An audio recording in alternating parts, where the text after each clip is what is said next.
normal people It's agree interesting with. because when you actually analyse what Trump says, you find that a lot of his views are similar to classic Swedish social democracy, the social democracy that the post-national identity social democracy of the left has abandoned, which is secure borders. I mean, there was a strong nationalist component to social democracy, union rights to the working class. So if the white working class in Sweden would approve of Trump if they actually knew what he stood for, but the Swedish press don't actually tell them. And I think what's interesting is I sometimes think that this trendy left-wingery of the young Swedes is not left-wing at all. It's right-wing, because it's actually, but it's got a sort of left-wing dusting because it's trendy. And I think this is our Göran Adamsson's thesis, that it's intensely reactionary somehow, because it basically assists the interests of the right. I mean, I'm trying to stand above the whole argument here and say, you give the different forces at play. They follow the interests of the right, which is to break down borders, to break down trade unions,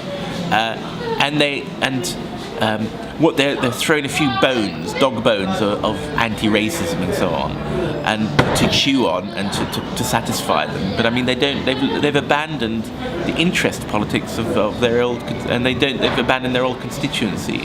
So these young girls, they're actually the Green Party, and all that kind of crap.